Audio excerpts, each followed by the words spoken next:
So hey guys, welcome to R S universe. जैसे कि हमने पिछली वीडियो में effect of change of temperature के बारे में बात करी, अब हम बात करने जा रहे हैं effect of change of pressure के बारे में। The physical state of matter can be change by changing pressure. So gases को हम लिक्विड फॉर्म में चेंज कर सकते हैं by applying pressure and lowering the temperature. Pressure apply करके और टेम्परेचर को कम करके हम गैस को लिक्विड में चेंज कर सकते हैं। यहाँ पे हमने सिलेंडर में गैस पार्टिकल्स लिए हैं और हमने पिस्टन से प्रेशर अप्लाई किया। जैसे हम प्रेशर अप्लाई करेंगे, उसे कंप्रेस करेंगे, तो जो गैस होगी वो लिक्विड में चेंज हो जाएगी। इसका एग्जांपल हो सकता है लिक्विड ऑक्सीजन। जब हम हाई प्रेशर देते हैं और बहुत कम टेम्परेचर देते हैं, हाई प्रेशर और लो टेम्परेचर पे जो ऑक्सीजन होती है वो गैस से लिक्विड में चेंज हो जाती है और लिक्विड ऑक्सीजन का कलर ब्लू होता है।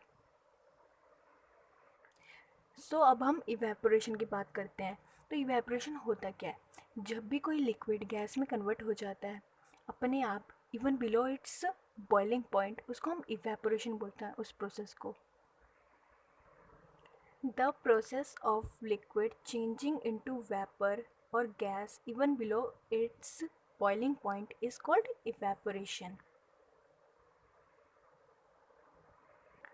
इवेपोरेशन के प्रोसेस को हम ऐसे समझ सकते हैं कि जो लिक्विड के जो पार्टिकल्स होते हैं, कुछ पार्टिकल्स में हाई काइनेटिक एनर्जी होती है बाकियों से, तो वो जो बॉन्ड होता है उसको ब्रेक करते हैं, और या फिर जो फोर्स ऑफ अट्रैक्शन होता है उसको ओवरकम करके वो गैस में कन्वर्ट होके सरफेस को छोड़ देते हैं। Common salt is recovered from sea water by the process of evaporation। तो अब आप बात करते हैं उन फैक्टर्स की जो अफेक्ट करते हैं इवेपोरेशन को। तो अब हम बात करते हैं फैक्टर्स अफेक्टिंग इवेपोरेशन, वो फैक्टर्स जो इवेपोरेशन के प्रोसेस को अफेक्ट करते हैं। तो पहला फैक्टर है टेम्परेचर। तो जब हम टेम्परेचर इंक्रीज़ करते हैं तो इवेपोरेशन भी हमारा फास्ट होता है। By increasing the temperature, the rate of evaporation also increases। और ये ऐसा इसलिए होता है कि जब हम हीट करते हैं तो जो पार्टिकल्स होते हैं उनको ज़्यादा काइनेटिक एनर्जी मिलती है, तो इसलिए वो जल्दी से गैस में कन्वर्ट होते हैं और इवेपोरेशन की स्पीड बढ़ जाती है। टेम्परेचर की तरह ही जब हम सरफेस एरिया को इंक्रीज़ करते हैं तो रेट ऑफ इवेपोरेशन भी इंक्रीज़ होता है। तो जब सरफेस एरिया इंक्रीज़ होगा तो रेट ऑफ इवेपोरेशन भी इंक्रीज़ होगा।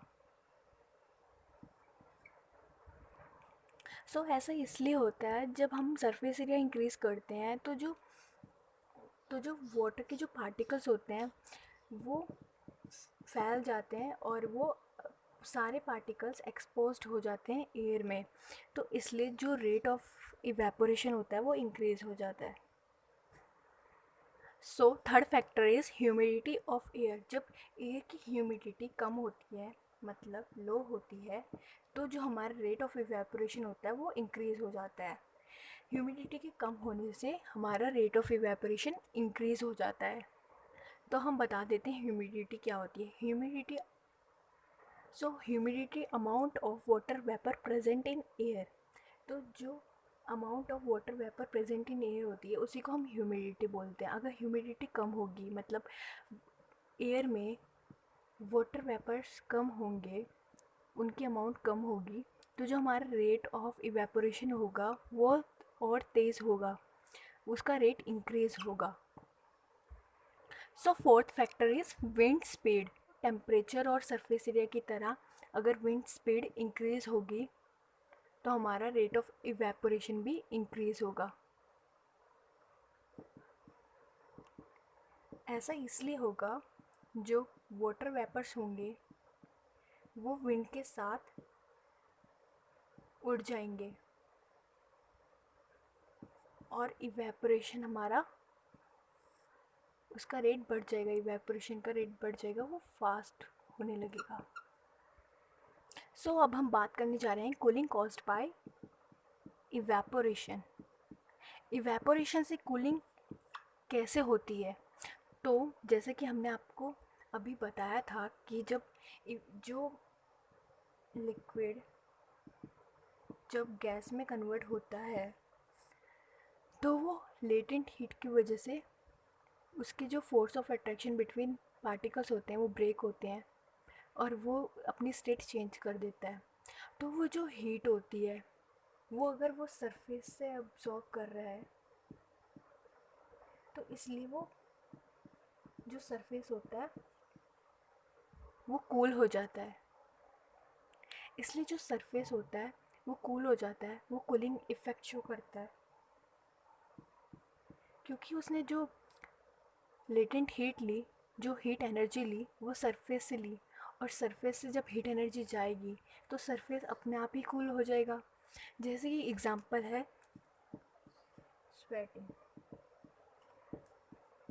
तो जब हमें पसीना आता है तो हमें बहुत कूल कूल लगता है और वो टेम्परेचर को मेंटेन करने में भी हेल्प करता है। तो स्वेट जब आता है तब होता क्या है, जो वो लिक्विड फॉर्म में होता है और वो वेपर्स जब उसके बन जाते हैं, गैस फॉर्म में कन्वर्ट हो जाता है, तो वो हमारी स्किन से, सरफेस से हीट एनर्जी लेता है और हमारी जो स्किन होती है वो कूल हो जाती है। तो आई होप आपको ये समझ में आया हो। So to show the presence of water vapour in air, इसके लिए हम एक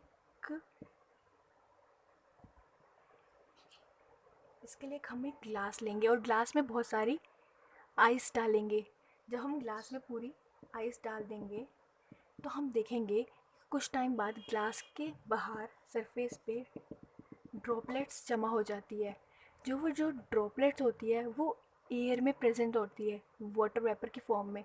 तो जब वो इसके कांटेक्ट में आते हैं सरफेस के, जो कि बहुत ठंडा है, तो वो कूल होकर कंडेंस होकर लिक्विड में चेंज हो जाते हैं। तो इससे हमें पता चलता है कि एयर में वाटर वेपर प्रेजेंट होते हैं। Two more states of matter, तो जो साइंटिस्ट है उसने सॉलिड,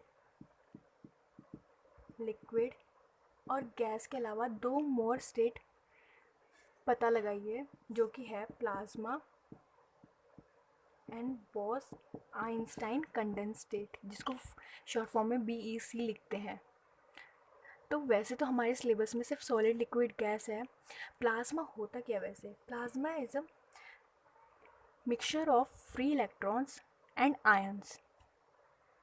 तो जो प्लाज्मा होता है वो फ्री इलेक्ट्रॉन्स और आयंस का मिक्सचर होता है।